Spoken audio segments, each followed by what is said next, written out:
Hentikan teriakan penolakan kenaikan BBM. Kamu yang bekerja sebagai pedagang, bekerjalah. Kamu yang bekerja di kantoran, bekerjalah. Kamu yang bekerja apapun, kembalilah ke sana dan bekerja. Mari kita sama-sama menghargai, mari kita sama-sama dewasa di dalam kehidupan bernegara. Ya, kita bukan anak kecil lagi yang suka teriak sana teriak sini, sampai kita membuat narasi-narasi yang pada intinya bukan untuk menjatuhkan pemimpin kita, tetapi justru mencela diri kita sendiri. Kita yang dulunya itu tukang perokok, kurangi. Kita yang dulunya itu berfoya-foya, mari kita manajemen dalam pengeluaran kita. Persoalan seperti ini, justru kita semakin bijak dan berhikmat. Jangan sampai terkesan kita melihat, tetapi kita tidak mengerti.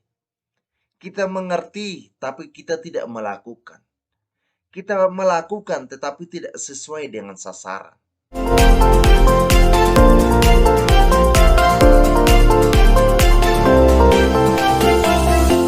Kita berjumpa lagi di kesempatan video kali ini. Senang sekali sahabat Ruang Isu. Salam sejahtera bagi kita semua dimanapun kalian berada. Dalam muatan video kali ini, sahabat Ruang Isu, saya kembali menyoroti mengenai perihal kenaikan BBM yang begitu sangat menghebohkan sekali. Ya, ada beberapa kelompok yang menurut saya menarik untuk perlu disoroti. Yang pertama, kelompok mengenai gerakan penolakan kenaikan BBM. Dasar pemikiran yang mereka bangun, mereka berpihak seolah membela rakyat. Ini menarik. Yang menjadi tendensinya apakah betul mereka membela rakyat atau membela kepentingan pribadi. Ada sebuah problematika yang perlu kita amati dalam gerakan tersebut, bahwa mereka justru memojokkan Presiden Joko Widodo. Bahkan juga ada teriakan untuk turunkan Presiden Joko Widodo. Ini ada sebuah kekacauan dari sasaran yang mereka sampaikan. Dalam perihal demokrasi, kita bebas untuk mengekspresikan, bisa menyampaikan aspirasi dalam bentuk apapun. Tetapi dalam sikap untuk menurunkan atau melengsarkan, itu sudah menjadi sebuah tujuan yang sangat berbeda dan tidak sesuai dengan masalah secara esensi bagi saya. Nah, sedangkan di kelompok yang lain, mereka berpihak kepada mendukung kenaikan BBM berdasarkan pemikiran mereka bahwa mereka menyetujui dengan segala kebijakan dari pemerintah untuk demi menyelamatkan ekonomi bangsa. Kita mau melihat secara jernih dari kedua kelompok tersebut. Sorotan saya pertama menurut sudut pandang saya, bahwa konsekuensi di dalam mendukung untuk kebijakan pemerintah mengenai kenaikan BBM. Yang pasti kita perlu ekstra untuk mengawasi sehingga sasaran dari target kenaikan BBM itu tepat sasaran. Dalam artian jangan salah gunakan untuk kepentingan elit. Ini bagian yang sangat penting. Bagian yang kedua, konsekuensi dari gerakan penolakan kenaikan BBM.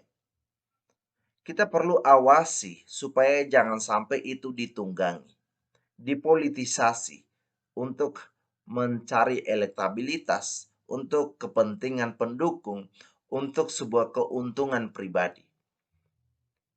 Ya. Karena dalam demokrasi yang sehat, kita jangan membawa segala kepentingan dan keuntungan apapun. Kita benar-benar murni dan sehat, menjunjung tinggi kemanusiaan dan taat kepada aturan dan kebijakan dalam bernegara. Itu menunjukkan kedewasaan kita dalam bernegara. Bagian berikutnya, saya justru mendorong, hentikan teriakan penolakan kenaikan BBM. Hentikanlah teriakan untuk mendukung kebijakan kenaikan BBM. Hentikanlah teriakan untuk turunkan Presiden Joko Widodo. Hentikanlah segala upaya untuk segala kepentingan pribadi dan keuntungan. Kamu yang bekerja sebagai pedagang, bekerjalah. Kamu yang bekerja di kantoran, bekerjalah.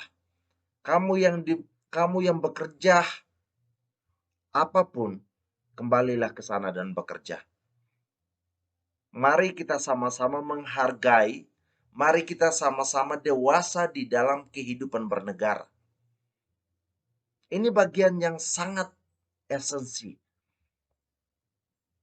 Ya, kita bukan anak kecil lagi yang suka teriak sana teriak sini, apalagi menawarkan sebuah ideologi-ideologi yang pada dasarnya itu bertentangan dengan ideologi bangsa kita. Jangan sampai kita membuat narasi-narasi yang pada intinya bukan untuk menjatuhkan pemimpin kita, tetapi justru mencela diri kita sendiri. Jangan sampai itu terkesan kita sangat begitu bodoh sekali. Hentikanlah semua hal-hal yang tidak berkepentingan apapun. Bagian yang berikut, kita yang dulunya itu tukang perokok, kurangi. Kita yang dulunya itu berfoya-foya, mari kita manajemen dalam pengeluaran kita. Kita yang dulunya itu kecenderungannya itu potensi pengeluarannya itu di bagian ini dan itu. Ya kurangi itu. Justru dengan adanya persoalan seperti ini, justru kita semakin bijak dan berhikmat. Jangan sampai terkesan kita melihat, tetapi kita tidak mengerti. Kita mengerti, tapi kita tidak melakukan. Kita melakukan, tetapi tidak sesuai dengan sasaran. Siapa yang salah? Sangat menarik bahwa kelompok-kelompok yang teriak untuk turunkan harga BBM, ya, mereka yang atau mereka yang dulu sebagai mantan dari jabatan dalam pemerintahan. Saya mencurigai apakah itu karena ada unsur sakit hati atau apa yang sebenarnya terjadi. Ya, bahkan juga narasi-narasi yang dibuat, ya, katanya BBM itu jahat, katanya kenaikan BBM itu sebagai sikap untuk membenci rakyat, membuat rakyat melarat, membuat rakyat menderita. Ini mewakili siapa sebenarnya? Mewakili suara rakyat atau mewakili suara si pemalas? Atau mewakili suara mereka yang malas bekerja?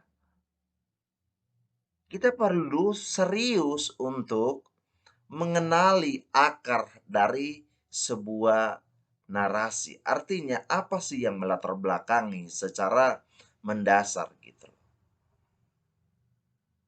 Saya secara pribadi sebagai rakyat biasa yang jelata ini, dalam segala situasi apapun, dalam artian bahwa situasi yang tengah terjadi hari ini bukan hanya di Indonesia, tetapi juga kepada negara-negara lain mengalami persoalan yang sangat serius.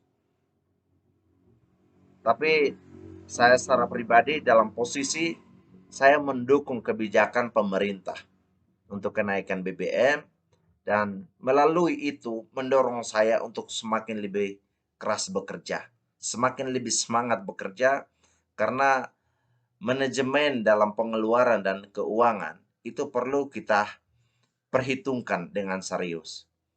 Saya kira cukup dalam video kali ini. Saya akan pamit undur diri. Terima kasih semua sahabat Ruang Isu sudah menonton video ini sampai selesai. Jangan lupa like, komen, dan subscribe supaya tetap ikuti video-video terbaru lainnya di channel YouTube Ruang Isu. Salam NKRI.